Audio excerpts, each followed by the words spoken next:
to have an undefeated opening week. Surprisingly, only Team Liquid is undefeated at the moment. Well, Team Solomid is as well, but they're the only ones to finish the week. They're the only 2-0 team so far, absolutely. So Solomid looking to get a tie for first or a tie for second. Either way with this game, Team Solomid fans can be happy. Teammate looking to get themselves into a tie for second if they can win here as well. And that'd be a good way to start out your season, I gotta say. Bans coming through pretty quickly. A lot of bans aimed at Porpoise right now. I wonder if they can test this champion pool very well, but overall these are not surprising bans. I want to see something crazy in the top lane today. We know Cali Trolls is usually free with his picks and item choices. He loves Iceborne Gauntlets, so I'm going to say Cali Trolls is going to build Iceborne Gauntlets on something. Likely true. But I want to see Hecarim top from Dyrus. Yeah. He's been playing so much of it in solo queue. And I ran into him earlier. I said, hey, what are you going to play in the top lane? He's like, I don't know. Why don't you check my solo queue? So I did. You did. And he's played a lot of Hecarim. We'll see if he's lying. Hopefully he'll do it. Lysandra goes away. So a lot of conventional top laners banned away. It takes about half the champion pool out of this one. Sorry, half the bans are aimed at that lane to a certain extent. The teammate get first pick. Now, I think of all the unconventional tops, if you're going to pick one, you save it for later. They grab the Sivir, so there's one off the list. So far, they have checked the box saying, we understand some picks are contested. They do leave up Gnar, though. Yeah, this time, though, Jarvan is already banned away. And it's my opinion that I don't think Cali Trolls are going to play much Gnar this split. They left it up with Jarvan last time. He loves to play the unconventional champions. He's gone on record saying that he wants to make top lane a more exciting lane to watch. Yes. Tank Gnar doesn't really accomplish those goals. I've seen a lot of Nidalee from Bjergsen in the mid lane. Yeah. It was banned yesterday by Cloud9. I don't know if they would pick it early. I feel like that's something they should wait on, especially since they're red side. But they're hovering on it because it is a possibility for probably later. And there is the Gnar hover as well, and I think TSM would be happy to lock this one in. I'll pop the Nidalee. Yeah, okay, sure. Not a big surprise. Teammate are well suited to start a team fight. That said, Gnar will threaten Sivir in those very battles, and that can stymie slightly what the champ is going to do. Morgana Gnar does come in, so the ability to counter-engage very strong already with TSM. Yeah. No Hecarim top from Dyrus. He disappoints me yet again, but we'll see how his Gnar play goes down. Interesting that they were picking the Morgana so soon. Yeah. I feel like they're going to synergize that in with the rest of their composition shortly, because directly against Sivir, trying to Dark Binding into spell shields, not that good. Nope. So it's definitely going to be a plan for later. And of course, we did see that Gravity had a great plan with Morgana. It worked out. It made some of their champions unpeelable by Janna. And typically that went quite nicely. Now, the jungle bans do push Porpoise onto Nocturne, a champion he has been happy to play a lot throughout 2014. I think it's one of his best. I kind of do want to see him keep in this one because I think the comfort will help. And it fits what this comp wants to do, by the way. Sivir, Nami, Nocturne, they all press R, you all run forward. And whatever's backing this up is going to be putting out a lot of damage. Nice. So now TSM's got to be willing and ready for that dive to be able to counter it. They show the Nocturne and the intent of their composition fairly quickly. Now, with that being said, when Porpoise was playing Nocturne a lot in the challenger scene, he would build him a variety of ways. True. Whether it be the full tank Nocturne if he was the only one who could go in, or a higher damage Nocturne if he had a friend to pile in with. It's his way of not giving away too much with the Nocturne. All right, interesting that they do save the rest of their solo lanes, though, since you know Gnar's top. Like, you don't typically have to save that pick unless it's going to be one of the Cali Trolls specials where he brings us something that no one expects to see and it warps the team comp. LeBlanc and Rengar coming in, though. No surprises there. I'm a little surprised that they picked them now, as really? we were saying. The bottom lane is shown by Team 8. So unless... I'm really struggling with this one. Well, here's my thought. LeBlanc could be a contestable pick, for one. Yes. So that's the reason you pick LeBlanc. You pick Rengar at this point to hide AD carry.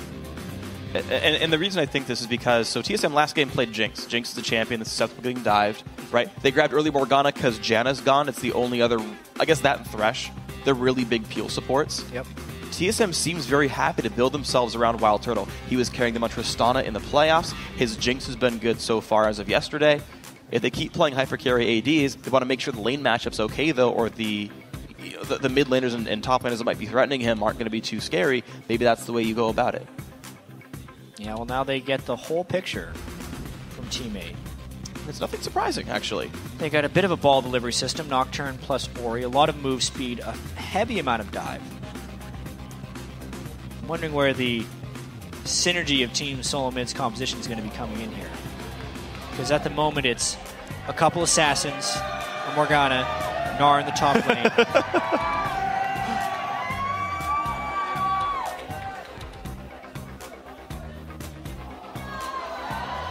Okay, so some burst. And a little bit of tankiness. Obviously, as far as champions getting jumped on, Graves is the grittiest of them all. Truly. Yes, truly the grittiest of them all. Team Solomid's going to have to execute this game quite well because the natural comboing isn't necessarily there from them. They just have a lot of stuff that's individually good. Yeah, especially when you got like Rengar, LeBlanc. They kind of scream individual plays. Yep. Which, against a team like Teammate, who looked quite unorganized yesterday against CLG, could be a recipe for success. And especially with how Bjergsen played yesterday, crushed high, then put the game on his back, and everyone else followed up quite nicely. Why not give him that individual playmaker? So TSM, they've got some team fight power, but a lot of ways to, again, exert individual pressure themselves. Teammate, very team fight, very dive focused, 2 ways to do ball delivery, a tidal wave to follow up, and then you hope the damage is high enough. Obviously, Loco Doco's picked his team composition for Team Solomid. Matthew Schneider has picked it for Teammate. Shake hands. As we're about to close out week 1 of the LCS. It's going to be the finale here for the weekend. I do have to say, it didn't happen again. They managed to pick a comp, referring to the CLG game for Teammate. Yeah, sorry. That's true. It's a 8-minute-old reference, but they managed to, I think, put together a reasonably good team composition. Yep. Didn't give away too many contested champions, and they're going to have a fun time in this matchup. Guys, it is your time at home to weigh in this game. Who do you think is going to win? Tweet hashtag T8win or hashtag TSMwin to @LOL Esports over on Twitter. We're going to update the fan poll shortly. Keep that going throughout the game. And the crowd is ready to go. Game 10 of Week 1 in the NALCS. Can TSM reach for first place? Can Teammate keep themselves out of the bottom? We're going to find out. And also, are we going to see any type of lane swapping right here? We've been seeing a fair bit of it in the last few games and a lot of scouting wards. Team Solomid did not have a good open to their matchup against Cloud9. They were out lane swapped. They're going to want to improve their early game because their mid game and team fight execution was very strong. So if there was anything to work on last night for TSM, it would have been a solid early game plan. Let's see what they have ready to go. Right now it's invading in the jungle. They know that ward's down, and they don't clear it in time. They really know the porpoise is there. TSM happy to go for the 5-man invade. They actually ping back. They've got wards that spot that the invade happened from Teammate on the other side of the map. Looks like both teams will get plenty of vision coverage over the western and eastern jungles. Lane swap scout ward, as we usually see, if a lane swap is at all suspected. And now I wonder how the jungling is going to be done, or if we see a lane swap at all now. Teammate ends up sending their lane top. Maple spotted. And TSM will allow themselves to walk into the bottom lane. Now, both teams will be there in time, of course, to build a freeze for themselves. The one thing I do want to caution is that Dyrus is much better suited to sit in a 1v2 lane and absorb experience in gold than Calitrolls is by being Gnar. True. How much double jungling will happen here? That's really the last question we have for this early game. Prior to the Waves meeting, TSM had a very slight edge because they were the only ones that knew for certainty that the lane swap was happening. The teammate was operating under a set of assumptions, but they assumed properly with the double jungle start. The mid laners so far trading equally. Here's a pretty big difference. Santorin is solo jungling after the double gold, whereas Dyrus is holding in the lane against Sip. Yeah. Exactly. Well, Dyrus is taking plenty of damage, though. Dodo, I didn't see what skill he started. He did start with the heal, so he doesn't even have the CC to really punish the fact that Dyrus might look for CS here. I'm a little surprised Dodo started the game with W. He should never skill up before he sees an opponent. The W, while it can harass well, I think if you're really trying to shut someone down at the start, slow him down for 3 seconds. Could be. I guess I can see an argument because it is harass. Sure. Harassment base, and they're really just trying to get him low for when they level up again. And you're not going to land more reliable harass than the double. That's fair. So, okay. I think that's fair. Okay. Double jungle continues. Level 3 for Porpoise. Level 2 for Calitros. They're running to the top lane. 4 men up here. And here's the interesting thing. Aurelia actually has the red buff, whereas Porpoise has the blue buff. Oh, cute. So double teaming with a few buffs here. They're going to want this. Dyrus has no help. Bubble's going to miss. Aggro pulled by Dodo. Runs away with one more turret shot. He's going to get away just safely. The flash. Whoa. Dyrus gets feared. Porpoise going to grab the kill. Great start for Team 8. Nice flash follow right there by Team 8. And a pretty questionable decision there by Dyrus. Lane swapping is one of the oldest tricks in the book for a very experienced player, and to stay that long as an under-level Gnar without support backup, less point needed to be there, or Dyrus needed to have his flanks warded. Otherwise, he's going to give up first blood like he just did.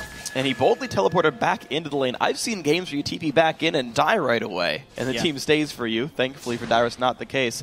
What I really enjoy about that, by the way, is it exemplifies the metagame of lane swaps, in that everyone has assumed rules around how you play one. Teammates cycled all the way back to, well, yeah, Gnar absorbs XP, he's ranged. So shove in and dive in 4v1. That was the old school version when people stopped going to lanes.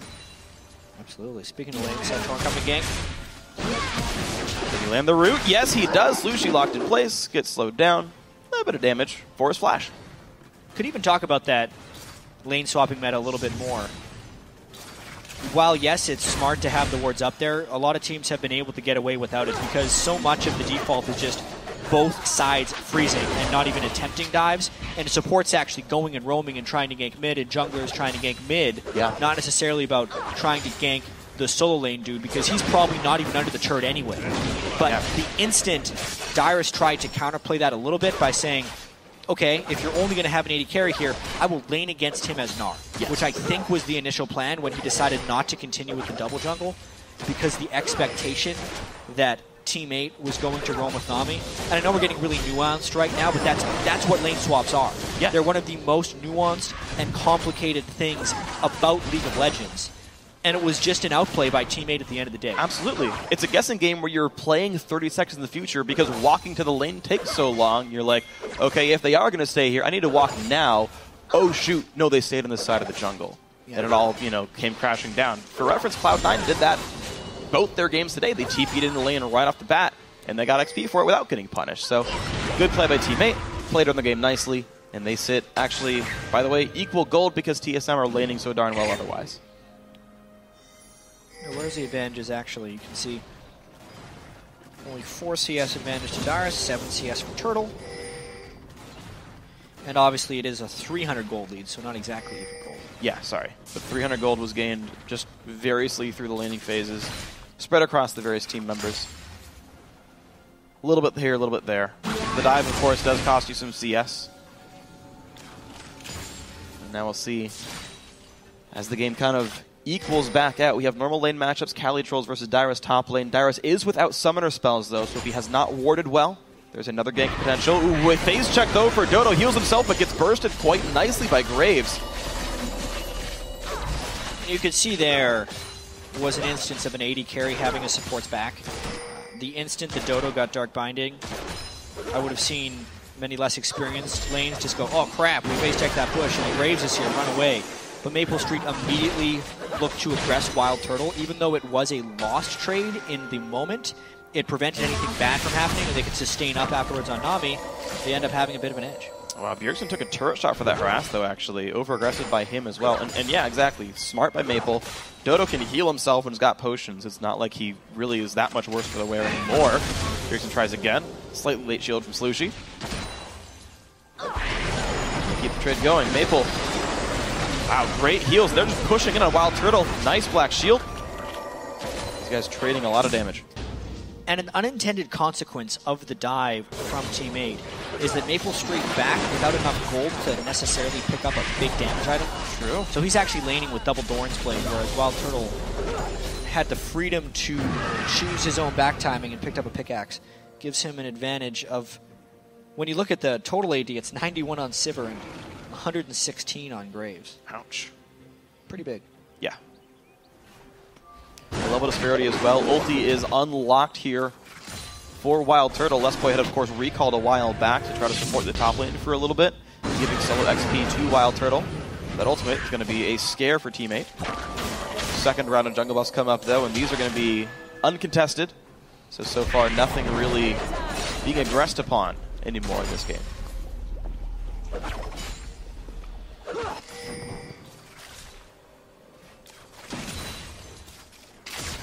You can also see Santorin looking for his first gank on the feared NA Rengar, but he is a European jungler who, as we've seen, have actually had a little bit of success on Rengar as he's come into the North American LCS. He'll be looking to gank for Bjergsen, and I really wonder how much the fear of Rengar will factor into the way teammate plays these lanes. And keep in mind, Slushy's flashless for a minute. This is around the time that Bjergsen aggressed onto high yesterday. He got the blue buff, started playing aggressively. With the blues up, Santorin's starting it. Flashes down for 30 seconds more. This is the window that TSM would probably want. I actually like the interaction of Nocturne versus Rengar until Rengar gets off his first game, because he's one of the other junglers who follows very similar rules. Oh yeah. One of those guys you can't necessarily ward, can gank easily through the lane, and you're always trying to counter gank. So watching Santorin and Porpoise play against each other, knowing that they're probably not going to spot each other, and just reading the lanes and the posturing to try and guess the gank is pretty fascinating. And there's even extra bits thrown into the mix just to kind of add to the complexity. Porpoise got first blood. His upgraded jungle enchant's already here. He even went Stalker's Blade. So the actual combat power of Porpoise Pops, I would hazard, is higher. Maybe even furthering the threat of a counter gank if Santorin went aggressive here.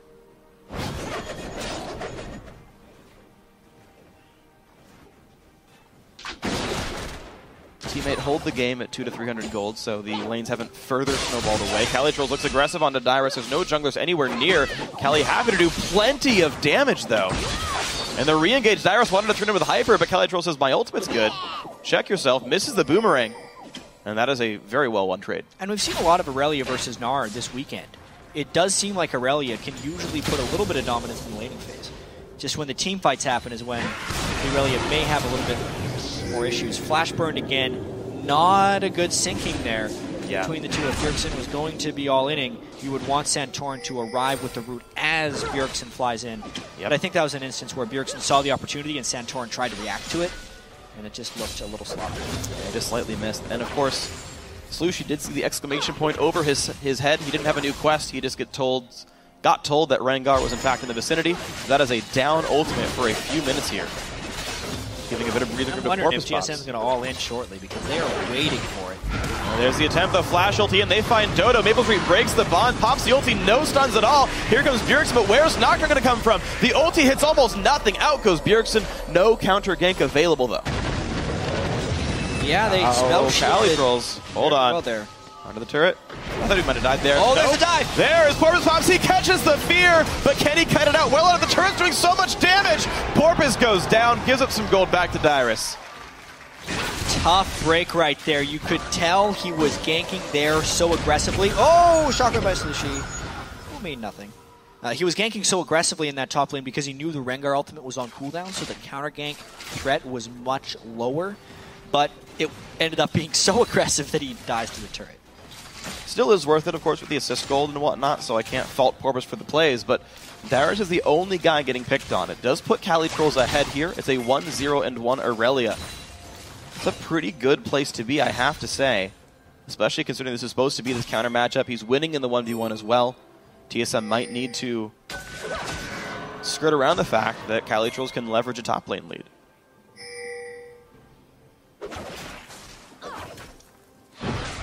Ooh. Surprised that missed. Yeah, definitely another game that could be a potential upset. I was looking at the schedule before the day and saw the last two games of the day were Cloud9 versus Gravity, TSM versus Team 8. And you expect that to be, oh man, those are two stomps. Sure. When you're looking at the perceived strength of these guys. But we just saw Gravity take down Cloud9 early on in the game here. Teammates sticking with TSM very well. Even CS in the mid lane by Slushi against Bjergsen's LeBlanc. Very impressive for sure. Calitrolls. Wow, Calitrolls just keep spotting him out. Half health, Dyrus can stun, doesn't want to just yet, hops off the Scuttle Crab. Nice awareness by Dyrus. But of course, Calitrolls is rewarded with a kill on the Water Hamster. Santorin looks mid, hold on. Exclamation point there, Slushi's got to be careful, does not dodge the chains. Shockwave comes in, but he's going to go down. Now is the fear enough? Forces the flash. Here's the teleport. Calitroll says, I dare you. Now can you spot Bjergsen? He's nearby, but no boots. And that was the play TSM wanted to make here. Any way the TSM can get Bjergsen rolling is usually a path to victory. This time they sync up properly. Flash was down for Slushi. They closed down a nice kill. The repeat attempt. They knew they got that 5-minute cooldown gone. It's still halfway here. The repeat visit greatly done. Well, Santorin will just clear his camp. He's all right. He stays with the Trailblazer as well, by the way, really wanting the jungle clears. Rengar is one of the types of champions who doesn't really have an issue getting on top of you. And he will not need assistance from the Chilling Smite. And on top of that, you really want to remain at full health on Rengar. That's true. The Ranger's Trailblazer will help slightly for the clear speed and the health. So, seeing the items varied up for these guys. And it's really just been a game around the big ulti cooldowns of the junglers. Corpus's is back up. He doesn't even have to head off the blue buff to Slushi, so he is enabled anywhere on the map. And I actually wonder, seeing Orianna over there, do they guess that Nocturne's topside? Nope. They see him. Don't have to guess. They could know. They do know. Clears that ward nicely with the Raptor buff Smite. Yeah, this definitely seems like a game that's more and more about the mid lane. Bottom lane is slowly winning for TSM. I think they're content with that one. Yeah, good on I wonder them. if Teammate's going to try and snowball Maple a little bit, knowing that mid lane is starting to go the other way.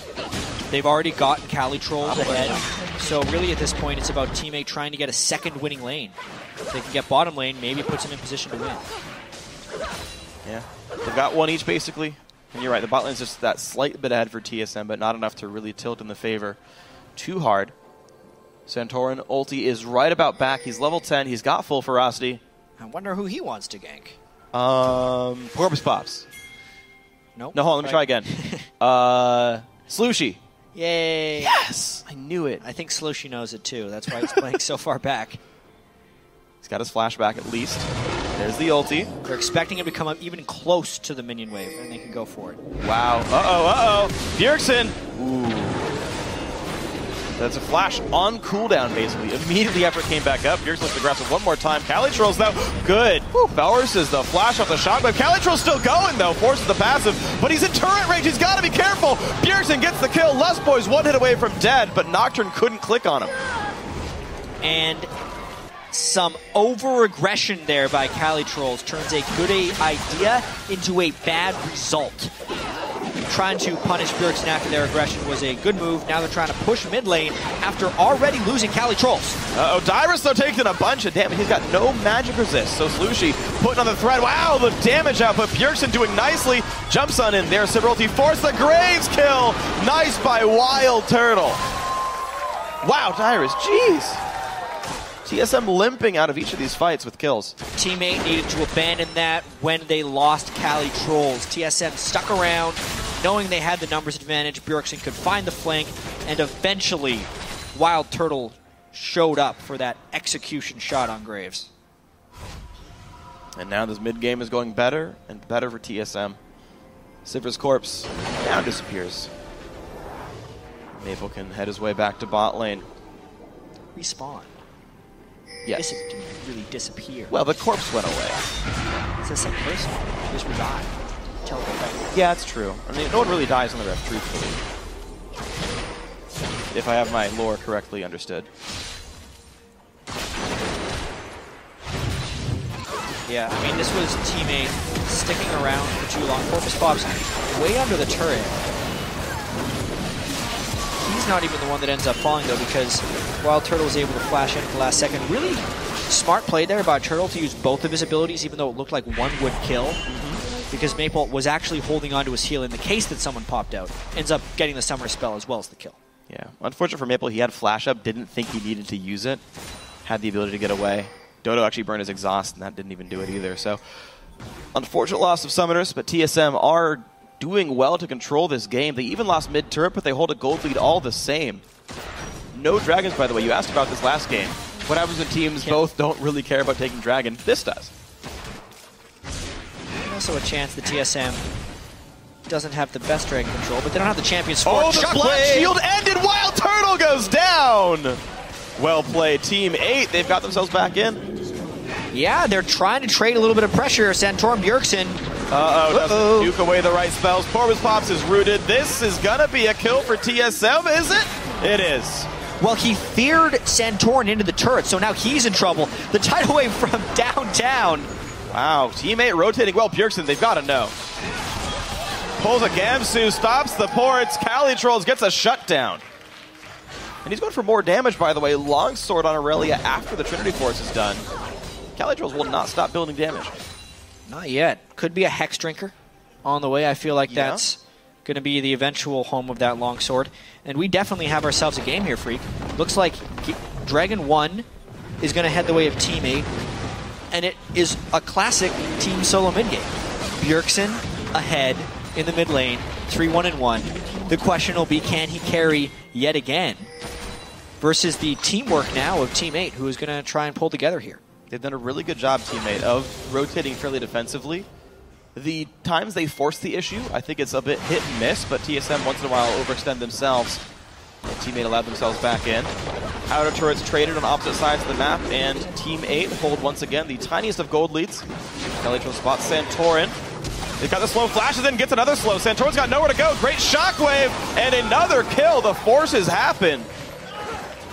Santorin, I think, was trying to bait there for Bjergsen. Bjergsen was waiting in the lane off to the side, but there were too many people on Team 8 for Bjergsen to be able to safely get an assassination out.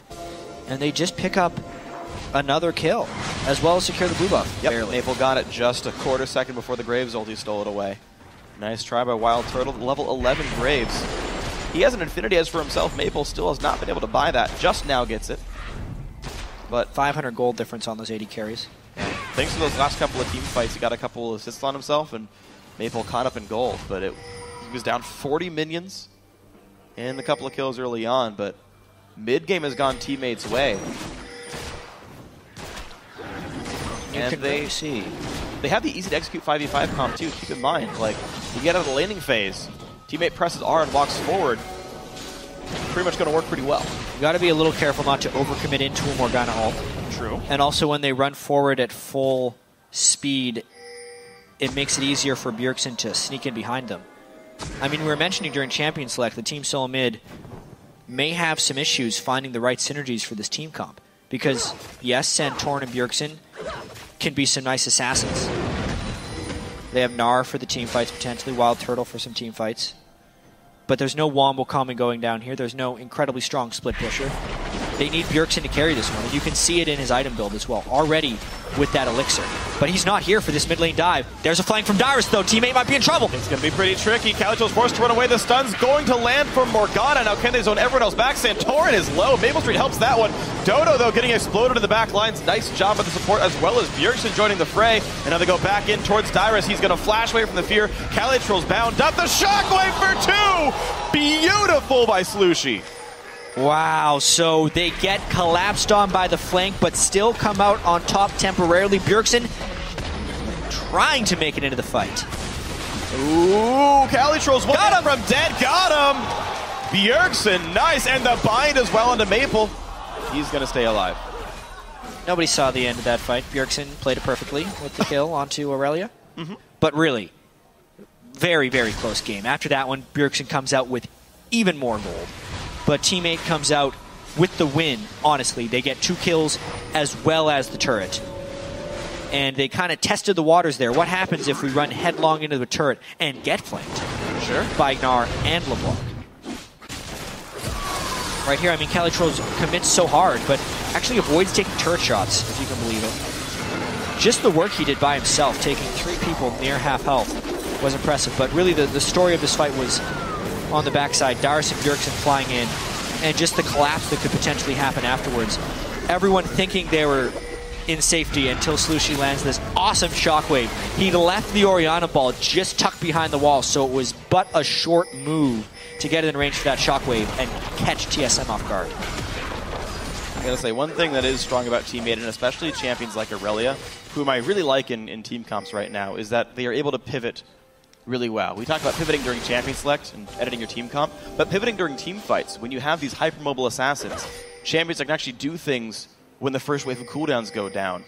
Nocturne joins into the back line. Dodo adds some slows. Slushi saves his shockwave and isn't blown up first. This second win for Teammate allowed them to come back into the fight even after Bjergsen picked somebody off. Blue team's turret has been destroyed. Now, that man himself is split pushing bot lane. Of course, a great duelist on the block means he can push. And Team Solomid is trying to use Bjergsen as their split pusher. They know that LeBlanc can probably win an extended 1v1 against anyone. And Teammate needs to make quick work now that they know they don't really have an answer for him either. They send Calitrolls back, and they get a turret. One rotation there by Teammate. They trade top lane tier 2 for the bottom lane outer that Bjergsen was happy to push. Unknowingly, Teammate was already headed top lane. The map movements are so much better for Teammate. This game was, and has still been, incredibly close in gold. And actually, hold on, Bjergsen with his Sorcerer's Elixir, destroying the outer turret himself. There's Calitrolls, gets a slow. Nice juking right there. Help, there's Nocturne. The tidal wave off on the side. Bjergsen gets away. They fake the black shield. They commit to it. They realize it's not the real one, though. Dodo goes in. He bubbles Santorin. Lust Boy goes down without the stun from the Soul Shackles. Calitrolls forces the team away. Dragons in 30 seconds. TSM just had to tuck tail and run away. Some great initiation from Calitrolls to get Bjergsen to half health without taking any retaliation. Once the main threat of TSM was out of the fight, you could see how recklessly Teammate was allowed to be. Just with the general goal distribution, unless Dyrus is in Meganar, there's no threat there. And that's a bad sign for TSM. And no front line on the disengage, a bit unreliable. I know Janna was banned, I believe. Hold on, though. This fight, Dyrus gets a bubble, gets spell shielded, I believe. And as the shockwave is going to catch 2, Bjergsen, one hit from dead, make him go. Wow, double kill. Down goes Rengar. Porpoise Pop staying alive. Slushy's running out in the back line. Out goes Wild Turtle. Yep, lights out for Wild Turtle. Dyrus now stuck against the duo lane. He's going to be dying, I've got to assure you. 4 for 1. Teammate now up to the inhibitor turret. Slushi is taking over this game right now, catching Bjergsen in that shockwave, despite the heavy gank pressure in an attempt to keep him down in the early game. He is turning into this teamfight phase amazingly. They're going to get this inhibitor down against TSM 26 minutes in. Absolutely beautiful. Respawn's coming in now. Ulti's up for Santorin if he wants to go aggressive here. I can't imagine they want to, but keep in mind, health bar's low. TSM can rush something off the Nexus. Yeah, maybe they try and go and get that first dragon. Oh, this is risky. They hadn't been prioritizing. Or they go for a few kills. It's risky for both teams, though, because TSM has no vision control in that jungle. So Teammate, as long as they recalled in synchrony, would have been able to go back to base just fine. It was scary. It was scary. The pause is obviously for a technical issue. We'll get you the word on exactly what that issue is shortly, because the game really just fell into Teammate's favor, really, in that last fight. It absolutely did. I mean, this is what's really incredible. And we saw a comp like this, because I keep harkening back to prior games and how they were played before. I believe it was actually Cloud9 versus TSM. Cloud9 running the Sivir team, TSM running a fairly similar comp where they were very mobile. They could kite around. Bjergsen was on Ahri instead of LeBlanc. And what TSM was able to do in that game was stymie all the Sivir dives, all the engages. C9 could never get it on them. Yeah. They'd run away. On Morgana instead of Janna, that doesn't seem to be as available. You can run into a Morgana ulti, but if you kill her, who cares? Mm-hmm. Right? It's not like Janna is monsooning you all back, and this very headstrong diving in team is bursting through the disengage tools. Well, we've kind of seen this 2 games in a row. If we factor in Cloud9's defeat as well. Yeah. They were not able to peel the stronger team fight team. Well, not even team fight team, the stronger diving team. Yeah. And the priority targets were falling down for them, even though that's not even necessarily the case. I mean, Darius has been dying in some of these fights. We actually have a replay of this last fight in the blue buff. We can just roll this real quick. And this was Slushi just destroying TSM because it was a bit of a sloppy fight as they waited for the damage to get here. But the fact that Slushi caught Bjergsen in that shockwave devastated Team Solomid. Even the tank Rengar, because he was all armor, couldn't do anything for it. The chase down from Calitrol, since he was the guy who was pulling ahead in the early game, has been a pillar of strength for them to take with them this entire game. And there's one thing I noticed in that replay that I don't see happen enough. And it's that Orianna, when she wanted a shockwave, cued the ball off of Porpoise Pops before the ulti. How many games have you seen where you shockwave and your jungler flashes out? I've seen that probably once a week in the LCS, where shockwave airballs because your target had to escape the fight. Slushi pulled the Q off, pulled the ball away, guaranteed where it was going to go from. I don't see it very often, at least not as often as I feel like I should, and made sure the shockwave landed. Yeah, one of the luxuries of being in range, because the threats from TSM were not necessarily there, and they knew there was no assassination threat from Rengar. Just so you guys know, the reason we're paused here, Dodo 8's audio completely cut out in-game. So they've been working on getting that situation fixed before we go into this. Knowing Team 8 is on the brink of defeating Team Solomid here, I think we're about ready to get back into the game. Or if TSM can come storming back. Definitely have the chance to. I'm seeing in-game chat right there. Looks like both teams say that they are ready. So it appears to me that the issue is fixed and the teams are ready to get back in. So we'll be probably starting the game in about 10 seconds from here. And this is going to be tense. So Team 8, how many times have we seen novice teams, new to the LCS teams, stall out when you're so close to winning? They've got an inhibitor down. You'd think they'd have control of this game, but we have seen so many games start like this and then peter out. At least a baker's dozen times. 13. So, or more. Or more. You did say at least. Yeah. It's a very common thing. This game is by no means in the bag for Team 8, especially after this pause. Obviously, it's a technical issue, but the momentum they had carrying in to that pause was huge. Now they're giving up a dragon because that was going to happen anyway. They were not able to communicate during that pause. I wonder if their mindset changes a little bit. Will they still be willing to dive, or will they dive in the right situations? And it's TSM equalizing now at 1 dragon apiece. So Bjergsen, who is already the carry of this game, just got 6% more ability power. The ability to one-shot people just that little bit higher. Slushi likely to be an easy target to this DFG nearly Void Staff LeBlanc. Calitrolls with GA might be able to survive that, but doesn't have the item yet. They're actually looking at a Baron rush here in complete They darkness. shockwave the Baron for damage? He did use it. Yeah. I didn't realize he had cast it. Hey, they're going to get it, though. Wow. Down it goes. That's going all in on the Baron right there. They use their Orianna ult to damage Baron. for the 600 damage it adds. I want to know if that was intentional or if it was a misclick, because, wow, that would be not wise in my opinion, but they did get the Baron. They did, and hey, just a couple of cooldowns away. It's all the way halfway back from being up. Teammates still have some bookkeeping to do. You've got to push Darius out of the bot lane. The red buffs respawned as well. Teammate can take the next, let's say, minute or so to get everything situated, and then probably try to aggress. They don't even want the red buff. They're going top lane already. Teleport is going to be up for Calitrolls. He can rejoin the team up there. He's going to get his own red buff as part of this. And it's only a 68-second cooldown on Shockwave with his current level of CDR, so he'll have it up for a fight. And TSM will never know that it was down. Yeah. Worth. Super worth. That's glorious. There it is. Slushi's Shockwave is back. He made the right choice, guys. Blue Elixir on him. Adds true damage every time he attacks a turret, with no internal cooldown at all, so he becomes an extra special siege tool here. Calitrolls did not actually invest in grabbing the red buff, wants to get the wave under pressure. He values that higher, essentially.